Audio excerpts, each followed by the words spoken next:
Había una incógnita que me tenía en suspenso en relación a si esta intervención rusa en Ucrania era o no el cumplimiento profético o el comienzo del cumplimiento profético de la guerra de Gog y Magog, como está descrita en el libro de Ezequiel, capítulos 38 y capítulo 39.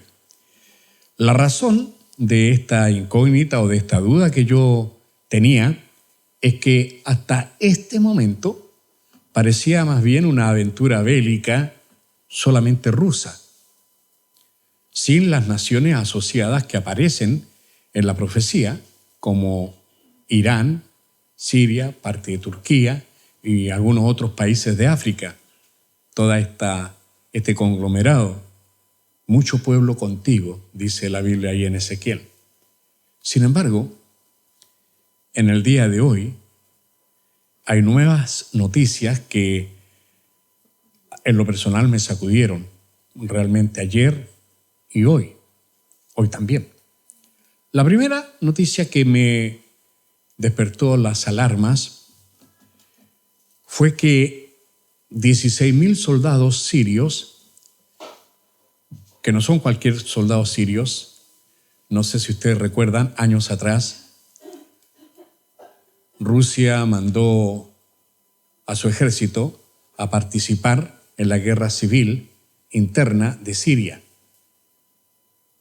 para defender al régimen que estaba ahí vigente. Todos estos soldados sirios que participaron en conjunto con los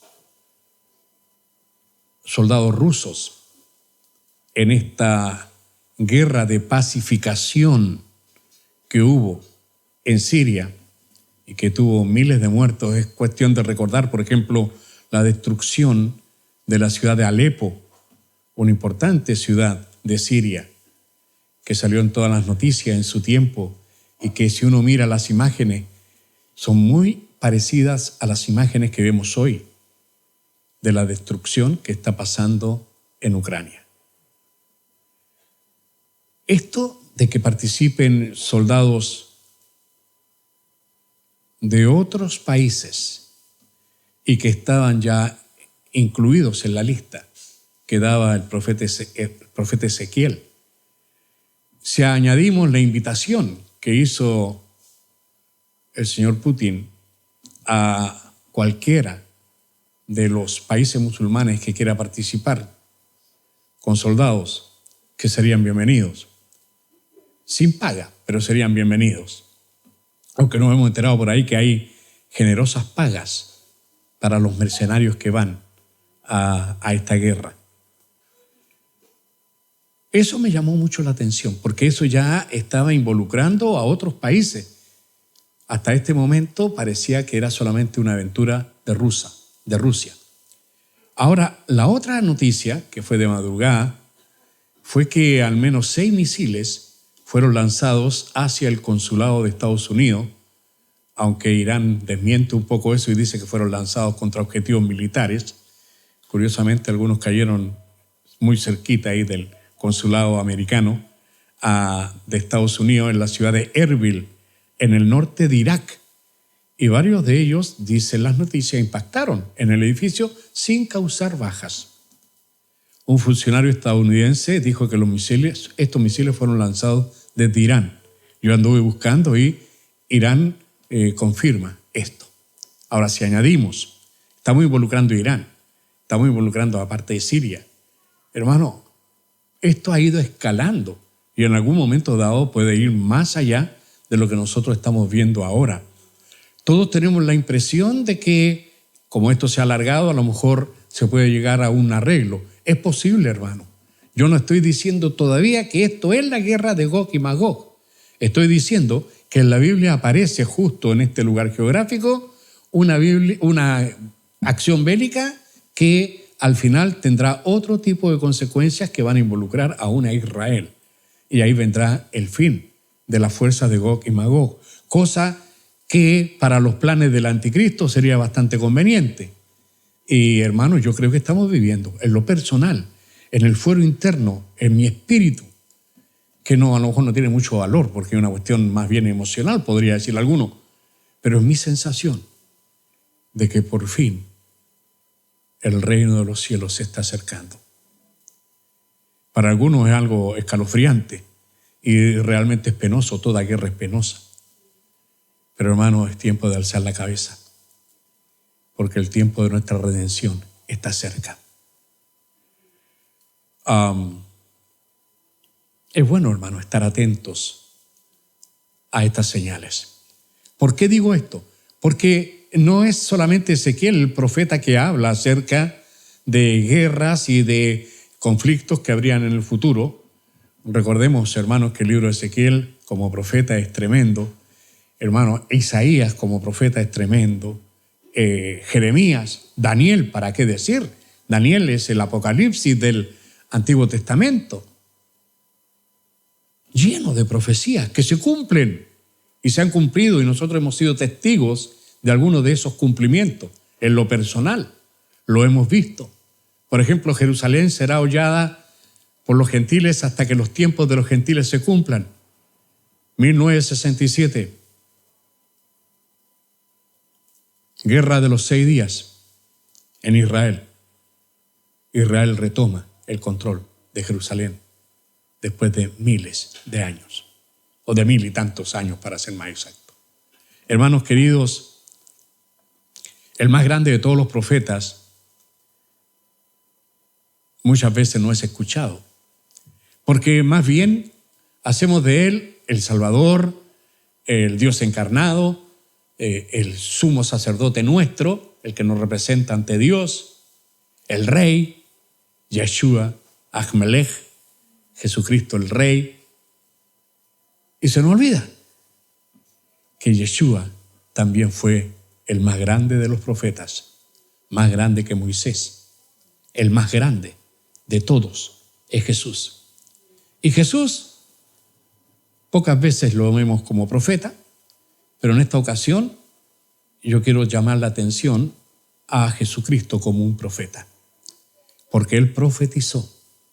De hecho, en el pasaje que acabamos de leer, Lucas capítulo 21, versículo 5 hasta el 11 leímos hoy día, dice que Jesús toma la iniciativa para tocar el tema de la profecía. Y esto me llama la atención. He descubierto que a algunos cristianos le molesta que se toque el aspecto profético de la Escritura.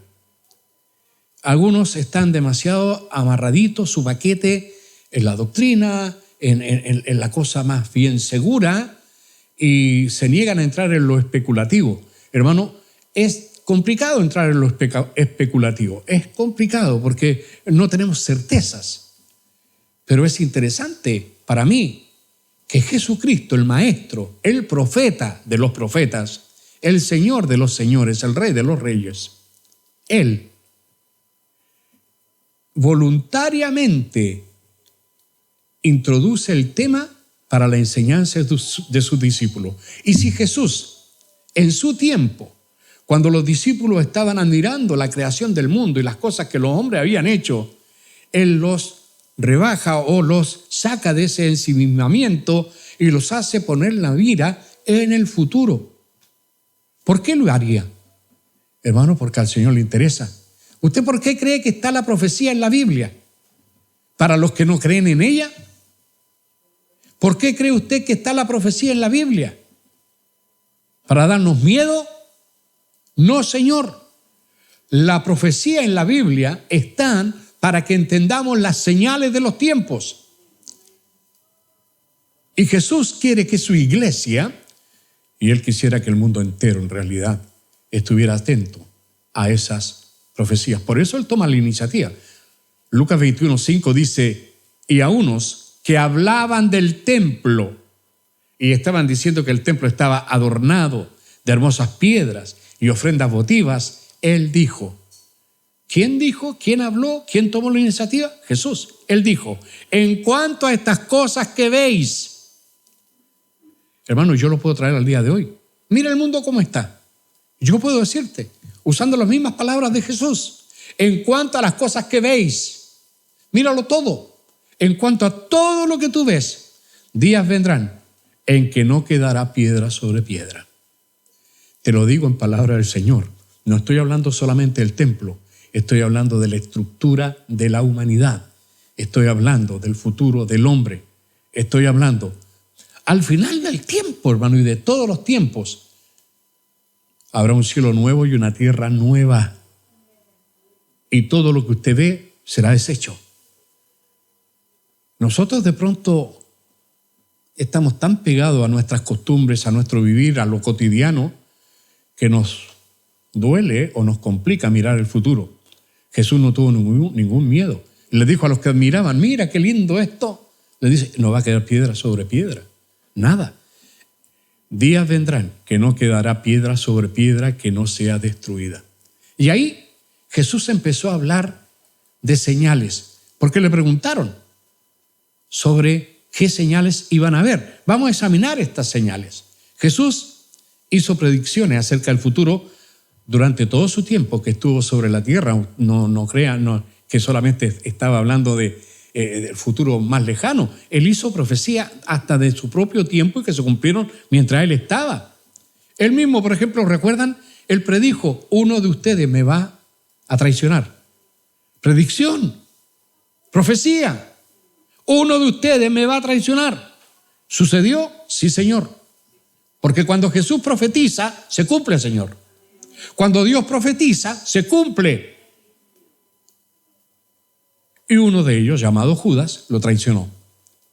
Él mismo habló acerca de su propia muerte, de su resurrección.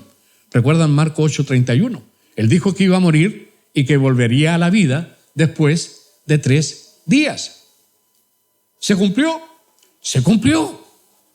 Él predijo que el templo en Jerusalén sería destruido, cosa que los judíos no podrían aceptar y no aceptaron. ¿Se cumplió? Se cumplió. Muchas veces en mis predicaciones, cuando tocamos estos temas, yo hablo de la exactitud de la profecía. Hermano, la profecía no fue escrita para darnos miedo. La profecía no fue escrita para despertar el morbo por lo que no sabemos, porque todos tenemos curiosidad. La profecía fue puesta para advertirnos. La profecía es señal para que nosotros entendamos qué está pasando. Mateo lo escribe así cuando el Señor empezó a hablar. Es un pasaje paralelo al que yo usé. Podría haber usado Marcos, podría haber usado, porque en los 3 evangelios sinópticos está esto mismo, pero cada uno lo pone con sus propias palabras porque son distintos testigos que muestran la misma verdad. Por eso hay diferentes evangelios, son distintos puntos de vista para decir la misma cosa, para describir el mismo asunto. Mateo 24:3, la segunda parte dice, los discípulos dicen, dinos, ¿cuándo serán estas cosas? ¿Y qué señal habrá de tu venida y del fin del siglo? Él entonces dijo, mirad, vuelvo ahora a Lucas 21:8. Él entonces dijo, mirad que no seáis engañados, porque vendrán muchos en mi nombre, diciendo, yo soy el Cristo, y el tiempo está cerca, mas no vayáis en pos de ellos. Versículo 9, y cuando oigáis de guerras, ahí está una señal.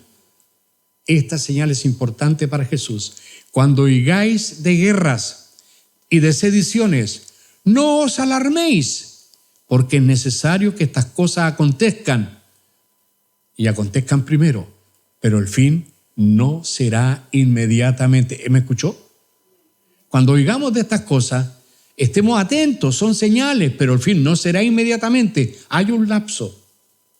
Dios siempre da un lapso para arrepentimiento. Siempre da un lapso para que se arreglen los que deben arreglarse. Lucas 21:10 dice, entonces les dijo, vuelve al tema de la guerra, se levantará nación contra nación y reino contra reino, y habrá grandes terremotos, algo de eso sabemos en Chile, y en diferentes lugares hambres, también la humanidad sabe de eso, y pestilencia, es decir, pestes, Algo de eso sabemos últimamente. Yo tengo 4 recuerdos clavados por aquí acerca de esas pestes. Y habrá terror y grandes señales del cielo. Señales del cielo. Ustedes me habrán escuchado en más de alguna ocasión cuando hablamos de las lunas rojas, también como señales. Hace 10 años atrás. Hermanos, estamos viviendo ya el tiempo que las señales ya nos alumbraban este tiempo. Si es que realmente estamos frente a Gog y Magog.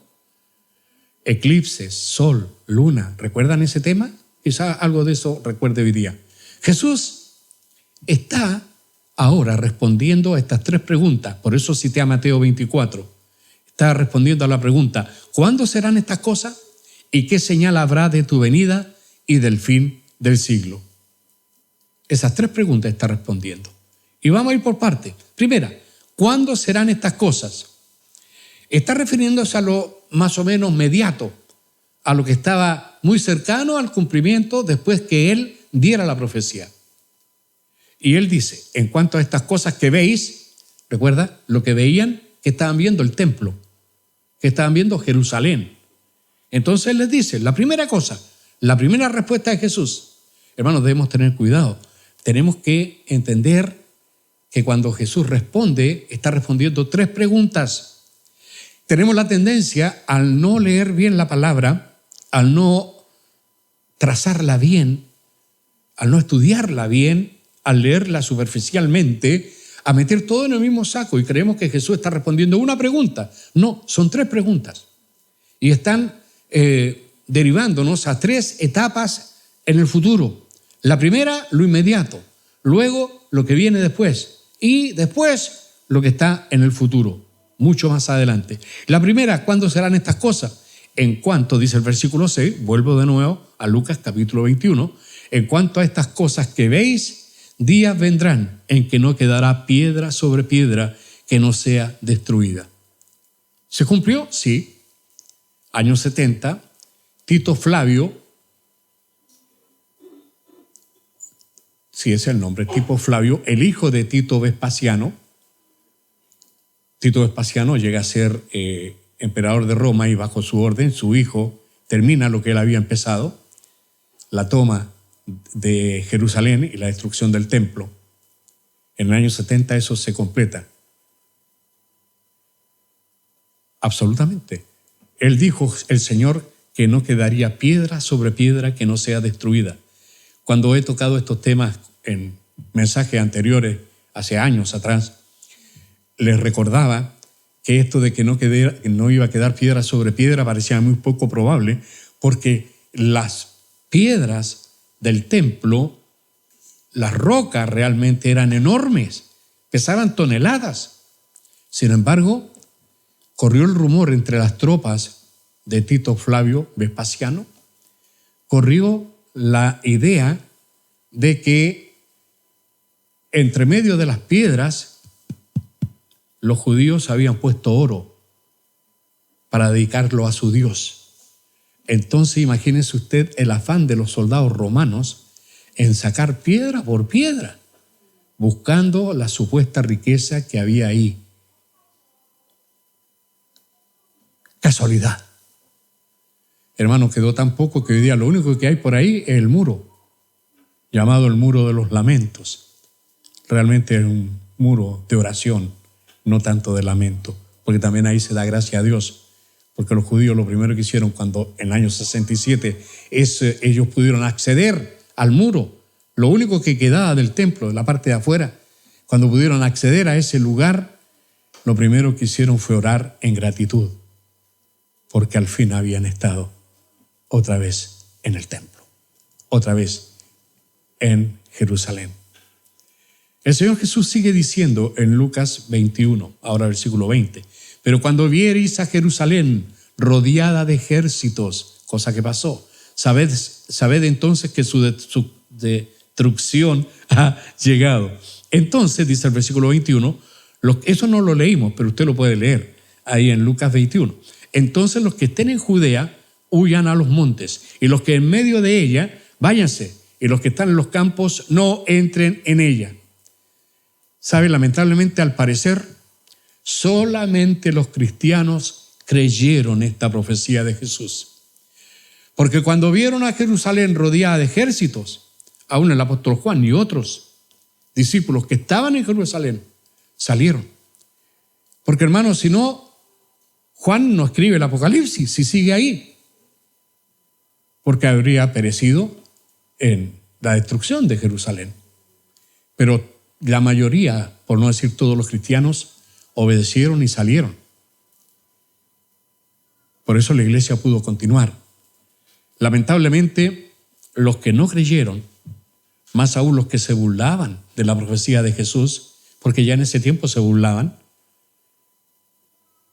hermanos, hay todavía personas que se olvidan y se burlan de la promesa de Jesús, de las profecías. Yo creo que las cosas están pasando también porque el Señor quiere que su iglesia se reafirme, porque por algo dejó el Señor las señales, para que estemos atentos. Para eso son las señales, no para andar descuidados, sino para obedecerlas. Muchos se burlaron de las palabras porque decían, el Señor Dios mora en ese templo.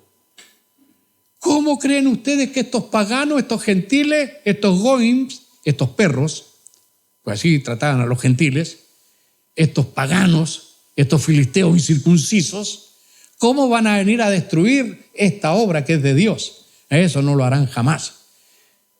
Bueno, Jesús dijo que esto iba a pasar y pasó, aunque parecía la cosa más improbable, la cosa que no podría suceder, sucedió. Resultado, hermanos, cientos de judíos murieron, miles de judíos murieron y miles fueron cautivos y nunca más pudieron volver a su tierra, a Jerusalén, a Israel. Lucas 21:24 dice, y caerán a filo de espada y serán llevados cautivos a todas las naciones, y Jerusalén será hollada por los gentiles hasta que los tiempos de los gentiles se cumplan. Hollado significa pisada. Hermano, hoy día Jerusalén está pisada por judíos, también por musulmanes, pero está mucho más cerca de esto. Lo que dijo Jesús se cumplió. Jerusalén estuvo en manos de los gentiles, como ya dije, hasta el año 1967. O sea, por 1897 años, casi 2000 años, 1897 años, estuvieron los judíos sin Jerusalén hasta la famosa guerra de los 6 días. La segunda pregunta, la primera respuesta a la primera pregunta era esa. ¿Cuándo serán estas cosas? ¿Cuál es esto, lo que estaban viendo? La segunda, ¿qué señal? La segunda pregunta, ¿qué señal habrá de tu venida? Ahora vienen las señales. Esta profecía no son de Ezequiel, como ya dije, no son de Isaías, no son Jeremías, no es Daniel, no es Apocalipsis. Esta profecía es de Jesús. Y esto es lo que dice Jesús. Versículo 9, lo leímos hoy. Y cuando oigáis de guerras, oír, y de sediciones, no os alarméis, porque es necesario que estas cosas acontezcan primero, pero el fin no será inmediatamente. ¿Por qué? Porque son señales. Ahora, versículo 10 entra a hilar más fino. Dice, entonces les dijo, se levantará nación contra nación y reino contra reino. ¿De qué está hablando Jesús? Está hablando de guerras que involucran a muchas naciones. Nosotros llevamos, hermanos, 2 guerras mundiales y hay un tremendo terror a una tercera guerra mundial. El presidente Biden, la OTAN, la Unión Europea, no se atreven a agravar la crisis de Ucrania, metiéndose, están muy retraídos con sanciones económicas, otro tipo de sanciones. No se atreven a meter la mano en este queque, no se atreven por temor a una reacción que los lleve a una guerra nuclear. Y alguien se está aprovechando de ese temor y está avanzando. Nadie hace nada por detenerlo. Versículo 11, Jesús sigue hablando y dice, y habrá grandes terremotos. y en diferentes lugares hambres y pestilencias, y habrá terror y grandes señales del cielo. Quiero abundar un poco más de esto. Salto al versículo 25 del capítulo 21. Dice: entonces habrá señales en el sol, en la luna y en las estrellas, y en la tierra angustia de las gentes confundidas a causa del bramido del mar y de las olas. Hermanos, en muchas ocasiones, para los que son de la iglesia, ahora si hay otras personas que están escuchando esto, quizás no les llame la atención o no entiendan un poco lo que estoy diciendo, pero cuando hay mención del mar en un contexto profético, no olvidemos que el mar simboliza a las naciones. Recuerda Apocalipsis capítulo 13, cuando aparecen las dos bestias. Ahí aparece la Trinidad satánica: Satanás, o la serpiente o el dragón, el hijo que es el anticristo, la bestia que surge del mar, y la tercera bestia que surge de la tierra. Cuando habla de la bestia que surge del mar, está diciendo que, en lenguaje profético, surge de las naciones de la tierra. Así que cuando usted, en lenguaje profético, esté leyendo profecía y aparece mencionado el mar, relaciónelo inmediatamente con las naciones en general. Y seguro va a andar mucho más cerca de la verdad. Y cuando habla de la tierra, bueno, está hablando de lo que surge de la religiosidad del hombre. Eso es la bestia que surge de la tierra. Y es curioso, porque la bestia que surge de la tierra es el falso profeta. Surge de las religiones, de la unión de las religiones, de las creencias de la humanidad. Hoy día, hermanos, existe la tendencia a meter todo en un crisol, todo el asunto religioso. Usted cree en su Dios, este otro no, todo, pero todos creemos en algo, así que respetémonos y bien. Estamos yendo hacia allá, se pierden las fronteras, estamos llegando a una especie de unidad espiritual. Hay una celebración cristiana, entre comillas, para celebrar, por ejemplo, en este país, o orar por el presidente y por la nación, pero también hay una religiosidad de los pueblos que tiene que ver con la tierra y con otro tipo de cosas. Hay un sincretismo religioso. Hacia allá va la humanidad. Pero no quiero quedarme en esto. Quiero hablar de estas señales.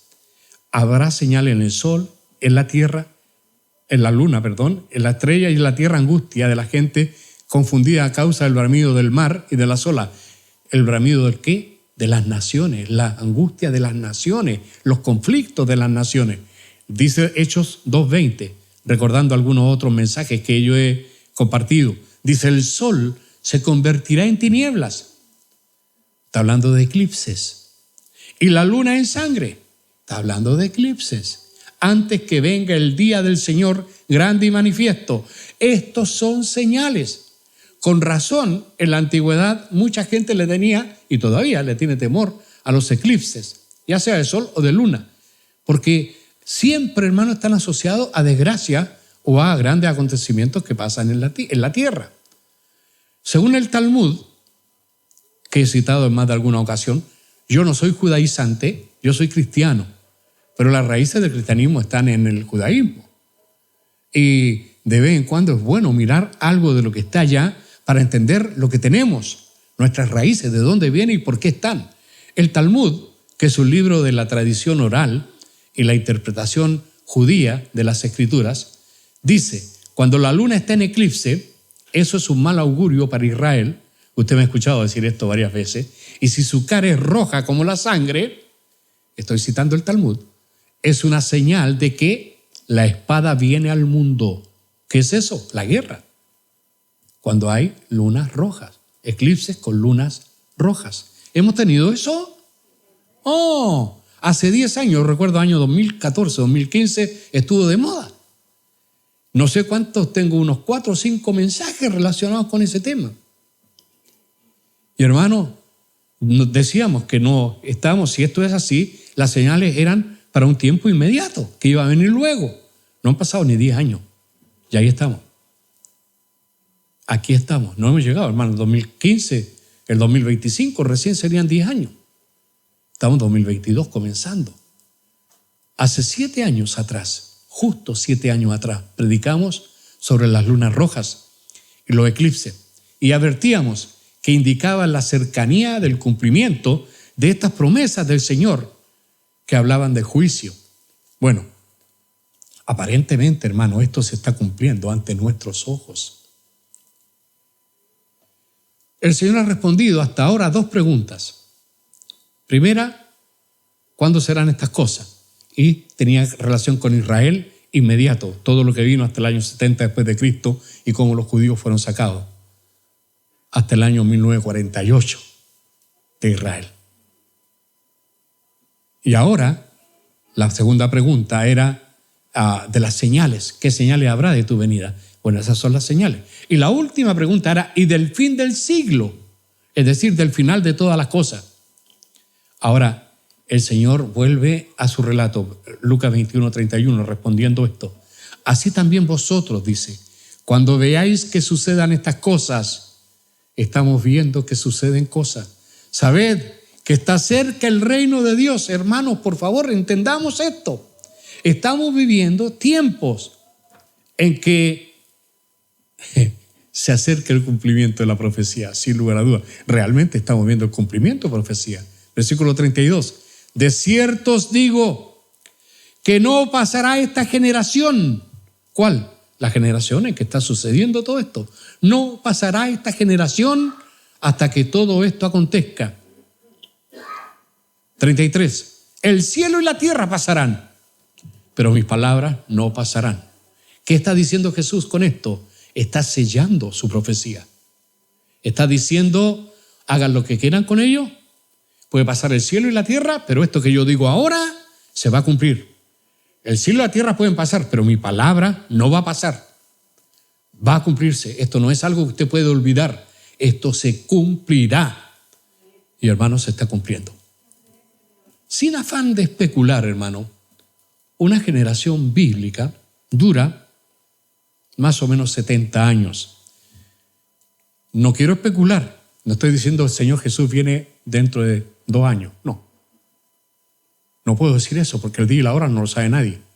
Pero ¿para qué están las señales, hermano? Para que estemos alertas. No para que le pongamos fecha, para que estemos alertas. Para que sintamos y veamos en qué tiempo vivimos. Para eso están las señales. Recuerda el Salmo 90:10, para que nos ubiquemos. Ahí dice los días de nuestra edad, Salmo 90, versículo 10, los días de nuestra edad son 70 años. Yo ya llegué ya. Los días de nuestra edad son 70 años. Y si en los más robustos son 80 años. Está hablando del término medio de vida de una persona sana. Recuerda, hermanos, que en el pasado, en la época en que esto se está escribiendo, en la época de los Salmos, por ejemplo, y en la época de Jesús, el promedio de vida era hasta los 40, 45 años. Claro, había gente que vivía mucho más, obvio. Pero el promedio, por causa de las enfermedades, la nutrición, la guerra, el promedio de vida no era muy alto. Hoy día, mientras más va avanzando el hombre, el descubrimiento en la ciencia, en la medicina, el hombre va teniendo mayor edad, va viviendo años más. Las mujeres viven más que los hombres, pero no vamos a hacer de esto un problema de género. Simplemente estoy diciendo lo que dice la Biblia. Los días de nuestra edad son 70 años y si los más robustos son 80 años. ¿Recuerda usted, hermano, cuántos años estuvo cautivo Judá, los judíos en Babilonia? 70 años. Ahora, hermano, viene lo medio especulativo, es cierto. Si Jerusalén fue recuperada por los judíos en el año 1967, si usted le agrega 70 años, va a llegar al año 2037. No estoy diciendo que el Señor viene el año 2037. Estoy diciendo que viene antes. ¿Por qué? Porque el Señor dice que no pasará esta generación, es decir, dentro de este lapso de tiempo. Bueno, hermanos queridos, solamente esto lo digo para que estemos atentos. No podemos olvidar estas cosas. Recuerdo en algún mensaje haber mencionado esto. ¿Para qué el Señor nos dejó señales? Hermano, ¿para qué están las señales? Aquí mismo en la vida. Si usted no le hace caso a una señal del tránsito, hay una luz roja y usted pasa nomás, un jugador de fútbol de la Universidad Católica parece que no le hizo caso a una señal del tránsito. Pasó nomás. ¿Cuál es el resultado? Una tragedia, accidente. Se pone en riesgo la vida. ¿Por qué? Porque no estuvo atento a las señales. Ahora, hermano, en la salud, si usted no está atento a las señales, su cuerpo le dice que tiene la presión alta, su cuerpo le dice que tiene fiebre porque subió la temperatura, su cuerpo le dice que la glicemia está muy elevada, o su cuerpo le dice, mira, me está doliendo aquí o acá, y usted no le hace caso a las señales, entonces usted corre el riesgo de que tenga una enfermedad mucho más grave que derive en costos altísimos o aún en la muerte, por no hacer caso a las señales. Y a Jesús, cuando Él inició el tema, porque a Dios le interesa, a Cristo le interesó que la gente supiera lo que venía, a mí también me interesa, que estemos con los ojos abiertos. Hermanos amados, ahora tenemos estas señales. Estas son las señales que el Señor dejó. No sé qué va a pasar, hermano, en relación, para ir terminando, en relación a Gog y Magog, no sé. No sé en qué va a derivar esto. No sé si esto es Gog y Magog, todavía no. Aunque cada día, mientras más se alarga esto, más veo que se parece mucho a lo que la Biblia describe como Gog y Magog. Puedo añadir otras cosas que leí en el día de hoy, en la mañana, en las noticias. No las noticias acá, pero las que busco relacionadas con estos temas. Irán y el gobierno de Biden están llegando a un acuerdo en energía nuclear. Y en ese acuerdo, Estados Unidos deja totalmente desprotegido a Israel. Ya no estamos en la época de Trump, que daba todo por Israel. Estamos en la época, volvimos a la época de Obama, que entregó a Israel y ya no lo ayudó más. Biden está haciendo exactamente lo mismo. Los rusos están muy contentos, porque fíjese que como los iraníes, el ayatolá que gobierna allá en Irán, los iraníes no quieren tener un trato directo con Estados Unidos, los Estados Unidos tienen un encargado en la negociación, que es un ruso. Y están pensando en devolverle dinero a Irán, porque fue muy castigado durante el gobierno de Trump, porque él no respetó los acuerdos nucleares. Le están permitiendo a Irán retomar el camino de sus proyectos nucleares. Lo leí hoy día en la mañana. Si alguno de ustedes tiene acceso a noticias de Israel, búsquenlo. Y se va a encontrar con tremenda sorpresa. ¿Qué está pasando? Hermanos, es el principio. Recuerde que la guerra de Gog y Magog no es la guerra final. No, la guerra final es Armagedón. Y esa tiene que ver no con esto de ahora. Esto es el principio del ordenamiento final de la geopolítica mundial. ¿Por qué digo eso? Hermano, porque Rusia tiene su plan, los países musulmanes tienen su plan, pero ese plan tiene que salir. Esas potencias que hoy día son una amenaza tienen que salir. Estados Unidos es una potencia, va a disminuir, y toda la potencia de las naciones, el poderío, volverá a Europa. Pero ese poderío hoy día está en juego. Y lo que Europa no se atreve a hacer, es decir, enfrentar a Rusia, lo hará Dios. Porque Dios se va a enfrentar a Gog y Magog y lo va a destruir. no ahí en Ucrania, sino que en los montes de Israel. Lo veo en la palabra. Y he predicado la palabra por más de 40 años.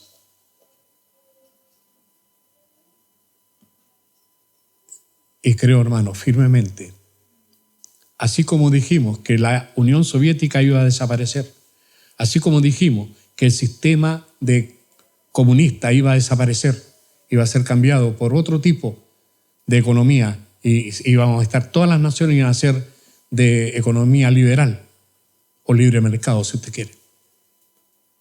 Tal como dijimos, porque eso está en la Biblia. Hermano, lo que yo estoy diciendo, yo lo saco de la Biblia. Es cierto que hay un nivel especulativo. No estoy diciendo que es como yo digo. Yo digo, podría ser. Pero yo quiero poner mi atención al porqué de las señales. Las señales están, hermanos, para alertarnos.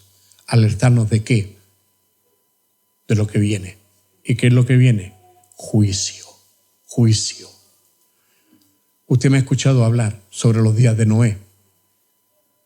Es posible que más adelante yo voy a tener que retomar ese tipo de temas, porque también son profecías de Jesús, que muchas veces hemos descuidado mirando a otros profetas y nos olvidamos del más grande de todos, Jesucristo el Señor. Hermanos, estemos atentos al desarrollo de la guerra en Ucrania, especialmente primero a la participación de otros países apoyando a Rusia. Si se siguen sumando otros países con otros intereses, pero se asocian a toda esta aventura, entonces, hermano, atento. Segunda cosa, el posible cambio en los objetivos rusos que vayan más allá de Ucrania. Todos saltaron la alarma en todo el mundo, porque las fuerzas rusas atacaron a una ciudad que está muy cerca de la frontera con Polonia. Tercera cosa, hay que estar atentos a la nula reacción de Occidente frente a la opresión rusa. Hay una nula reacción, aduciendo temor a una guerra nuclear. Bueno, aprovechándose de ese temor, van a seguir avanzando en esta guerra.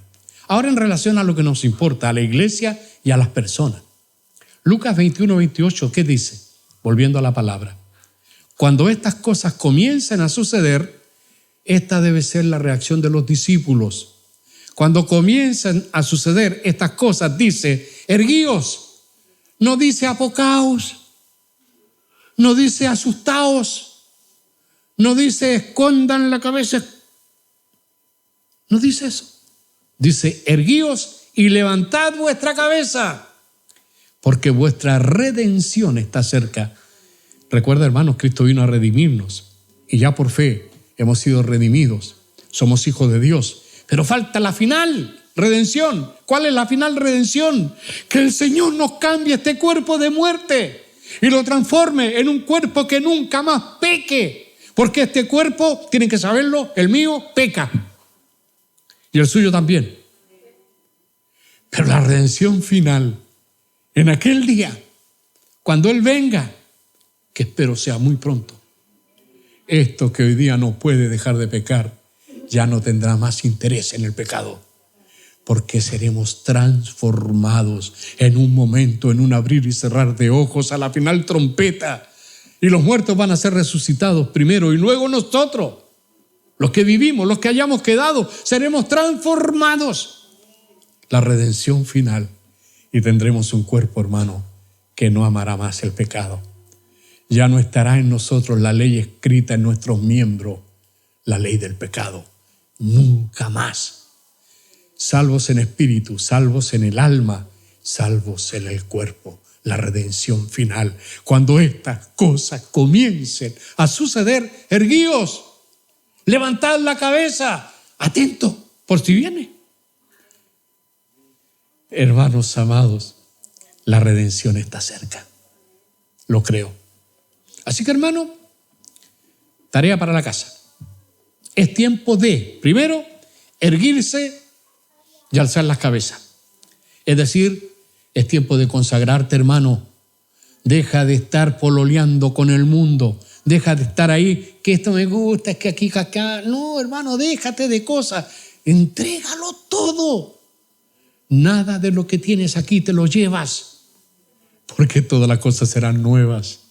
Y tu tesoro no está en este mundo. En este mundo todo se corrompe. En el otro nada. Todo es permanente. Hermanos míos, el tiempo está cerca. Consagra tu vida. Si orabas, ora más. Si hablabas de Cristo, habla más. Si leías la palabra, léela más, estúdiala más. Si lo adoras, si lo alabas, adóralo más. Alábalo más. Pasa más tiempo recogido hacia adentro, mirando, levantando los ojos, poniendo tu mira en las cosas de arriba, no en las de la tierra. Porque de allá viene el que fue levantado, así vendrá como le habéis visto ir al cielo. Hermano, ese es tiempo de erguir la cabeza, alzarse y levantarse.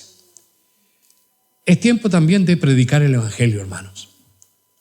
Recuerda Mateo 24, donde también se habla acerca, el mismo tema que está tocando Lucas 21, que acabamos de ver. En el versículo 14 dice, y será predicado este evangelio del reino en todo el mundo para testimonio a todas las naciones. ¿A quién le encargó el Señor predicar el evangelio?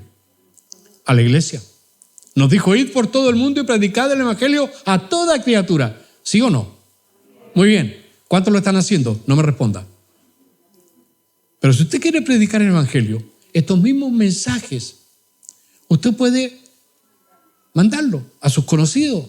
Si lo ven o no lo ven, ¿qué le vamos a hacer?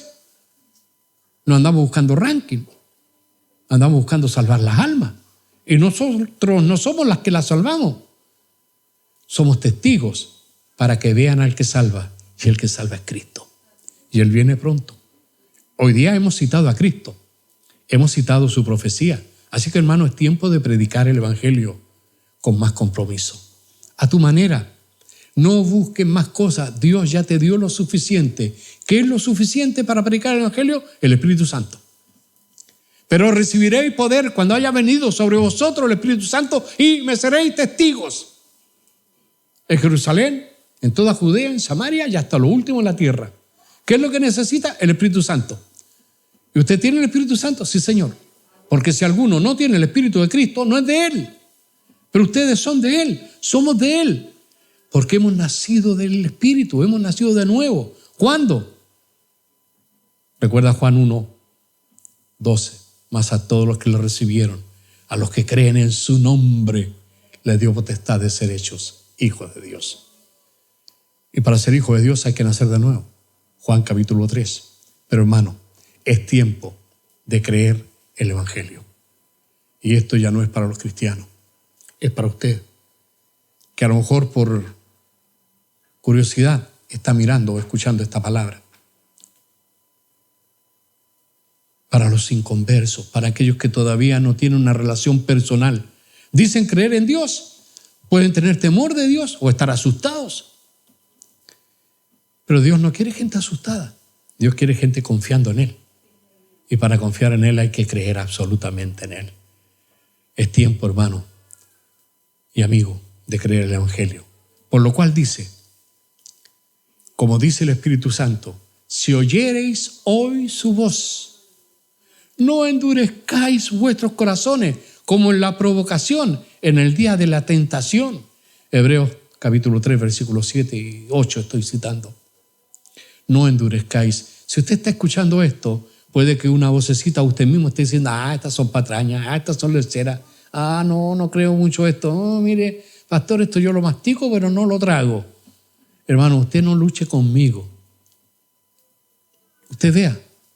Y usted, hermano, antes de criticar, examínalo todo y retenga lo que sea bueno. Si es que hay algo que es bueno. Hermanos, si hoy oyes su voz, amigo mío, si oyes su voz, no endurezcas tu corazón. ¿Qué es endurecer el corazón? Bueno, la palabra endurecer lo busqué en el idioma griego. En el original griego tiene que ver con ser ciego espiritualmente, ser incapaz. Endurecer es, no soy capaz de ver lo que este otro está viendo o que me está diciendo. No lo entiendo. No me toca. Hermano, en esto hay una gran razón también. Yo no convenzo a nadie. Mis argumentos no convencen a nadie para salvación. El que convence es Dios, mediante su Espíritu Santo, porque Él puso el Espíritu Santo para convencer al mundo de pecado, de justicia y de juicio. Y si no te convence el Espíritu Santo, no te convence nadie. Ni el más grande de los predicadores, ni la más grande elocuencia que pueda tener un orador. Es el Espíritu. Por eso, abre tu espíritu y deja que el Espíritu te hable al corazón. Recordemos las últimas palabras que decía Jesús también. Estoy recordando Juan capítulo 14, versículo 1. Ustedes recuerdan este pasaje cuando Jesús dice: yo soy el camino, la verdad y la vida. Pero antes de llegar allá, en el versículo 1 de Juan 14, Jesús dice: no se turbe vuestro corazón. ¿Creéis en Dios? Creed también en mí. En la casa de mi Padre, cosa que yo creo esto, muchas moradas hay. Si así no fuera, yo os lo hubiera dicho. Voy pues a preparar lugar para vosotros. Y si me fuere, y os prepararé lugar, vendré otra vez y os tomaré a mí mismo, para que donde yo estoy, vosotros también estéis. Prepárate, iglesia. Pronto estaremos con Él, donde Él está, donde Él esté, a la diestra del Padre. Oh, iglesia, viene ese día y usted que todavía no lo tiene, no se turbe su corazón. ¿Cree en Dios? Entonces cree en Cristo. Cree que Él es tu Señor y tu Salvador. Cree que Él murió por ti en la cruz y pagó lo que tú no puedes pagar, ni con obras, ni con limosnas, ni con buenas acciones, ni con nada. Él pagó el precio.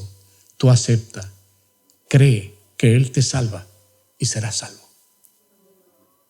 Que Dios te guíe, que el Espíritu te convenza y que esta palabra no sea una palabra que solamente despierte tu atención, sino que despierte tu alma. El tiempo se acerca. Creo que es corto. Que el Señor te bendiga. Amado Padre, en el nombre de Jesús te ruego que si hay alguna persona en esta hora que todavía no te conoce, que está dudando, Señor, que esta invitación de Cristo: venid a mí los que estáis trabajados y cargados, y yo os haré descansar, que esta invitación llegue al corazón de los que dudan, que abran sus corazones y crean que Jesucristo les salva. Señor, ten misericordia como tuviste misericordia de nosotros. Padre mío, encomiendo esta palabra para que lleve fruto para tu gloria. Y el que oiga, entienda y se arrepienta y tú le salves. Para tu gloria, Señor, y para bien de esa alma que quizá en este momento está angustiada. Que no confíe más en sí, que no confíe en religiones, que confíe en la persona que salva, la única, el que vino a buscar y a salvar lo que estaba perdido. Que crean que Jesucristo es el Señor. Que así sea, Padre. Bendice a tu iglesia y que levantemos la cabeza y que estemos expectantes, porque Yeshua HaMashiach, Yeshua HaMelech, Jesucristo el Mesías, Jesucristo el Rey, vuelve pronto. Gracias, Señor. Te adoramos en la esperanza de Cristo el Señor. En su nombre. Amén. Amén y amén. Que así sea, Señor.